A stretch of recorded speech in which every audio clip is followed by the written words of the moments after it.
Carl, let's see. We were talking about how you became involved with the law because of a domestic dispute with a woman with whom you were living at the time back in 1998-99. Yes. It started off in 1998 around February when I allowed this woman to stay with me. She was a friend of one of my friends, and this friend of mine, Alexandra, who lived in Florida, had told me basically that Dawn, had a problem with her mother and she needed a place to stay, and I offered to help her out. And I let her stay with me, and I had my grandmother there who I was taking care of because she was having problems walking and taking care of herself because she's up in years. Right now she's 87 years old, and back then she had problems getting around. So it started off with stuff disappearing out of the house, collectibles like coins and comic books and stuff that my grandmother had. And I ended up getting into a dispute with this woman in which police were called, and she denied having anything to do with the theft, and she had also taken off with my car and wrecked my car because I didn't want to drive her somewhere, cause damage. And she ended up in jail because she had warrants and stuff for her arrest. She was using false identities, and she had multiple arrests for driving while intoxicated, theft, drug possession. And I hadn't known everything at the time, but she ended up in jail in July and August, and I still was communicating with her, and she had called me when she got out of jail in September. My former boss, who I was working with, I was working on with him back in 1998. He had a transportation company in Florida. He got involved in this, and then this woman later came back to live with me. I allowed her to stay there temporarily in September. Carl, you were really being a sap, my friend. To let her come back is a huge mistake. You realize that now, I guess. I know. And she told me she would pay me money back for the vehicle and the damages she's caused to the car, but she denied having anything to do with the stuff being stolen from my grandmother's belongings. And what happened was then, not that long later, my house was robbed again in early October, and I had made a series of phone calls to her mother's house where she, went back to stay with her temporarily. I guess she patched things up or something. And then my house got invaded by her brother, who broke in. He attacked me and threatened to kill my grandmother and burn down the house if I pressed charges. And the police report, which I have a copy of, the police refused to babysit the house, and basically then after this incident, I had placed a series of phone calls to her house. I made numerous phone calls and left some obscene messages on her voicemail, which later on became the basis for criminal charges. And I eventually left the state of Florida at the end of 1998 and moved to Virginia around the beginning of 99. And then what happened was I was detained by the authorities in Virginia based on charges that were filed against me in Florida. I had waived extradition, and the authorities in Florida didn't extradite me, so I was released.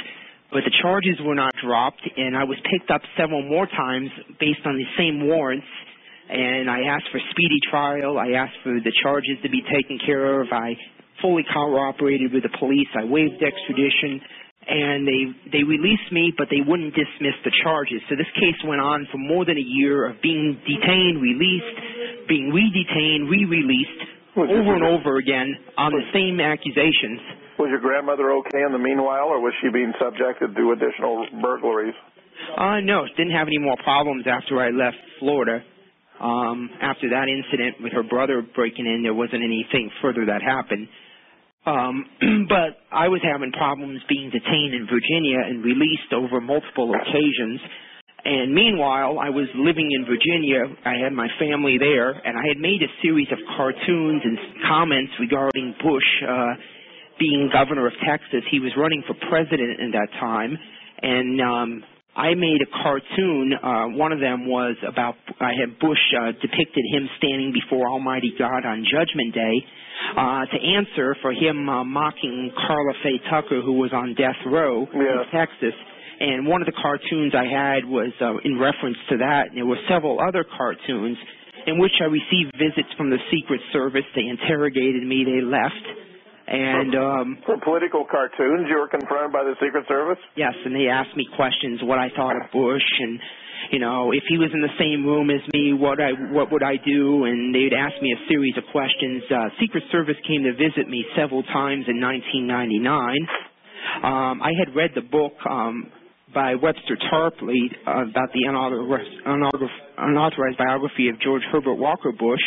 And I had known about his grandfather, and then some of the cartoons depicted Bush Jr. as a Nazi, had him dressed up, looking like Hitler and stuff, mocking him in different ways. And the Secret Service didn't take it too kindly, and some of the stuff I did was satirical, making fun of him and his family and stuff, and Jeb and being the governor of Florida. And my case was out of Florida with my state charges. And then 2000 came around. I was locked up again for the charges in Florida related to my ex-girlfriend. The girl, shortly she was my girlfriend. I made that mistake, but I was locked up from January until May of 2000 and for these charges in Florida, in which they were supposed to obtain a governor's warrant because I had contested the charges. And then while I was in jail, I received another visit from the Secret Service.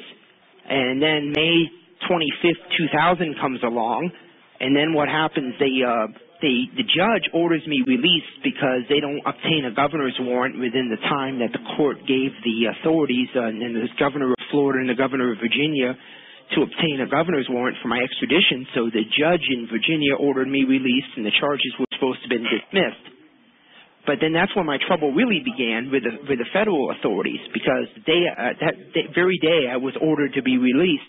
I went back to the jail to pack my belongings and go home back to Alexandria, Virginia, and then the federal authorities, the Secret Service, come to the jail and arrest me that very same evening because of intimidating Bush, who was a protectee of the Secret Service, based on some of these comments and drawings I had made.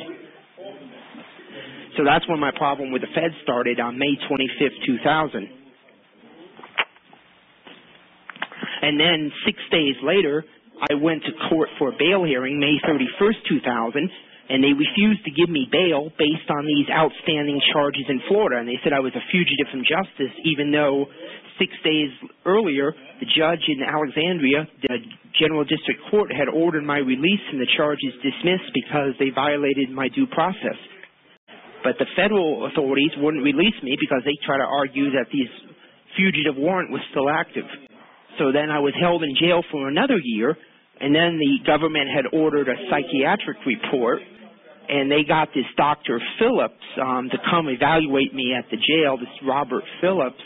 And unknown to me at the time, Dr. Phillips, in his own curriculum vitae, in his resume, was an employee of the Secret Service who provided training to Secret Service agents, psychological training, and reported to the resident agent in charge of the field office in D.C., as well as the Baltimore, Maryland, Richmond, Virginia, Philadelphia, and Pittsburgh field offices of the United States Secret Service. In this Dr. Phillips resume, he was also invited to the White House by President Clinton in 1996 and several other occasions. He was invited by Miss Clinton and Miss Gore. He was also involved in the John Hinckley investigation, John Hinckley, who was accused of trying to assassinate President Reagan.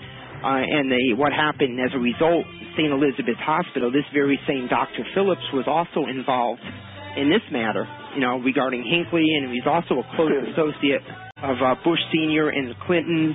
Stand by, Carl. Stand by. We'll be right back. This is Jim Fetzer, your host on The Dynamic Duo, with my special guest, Carl from Montreal. Stand by.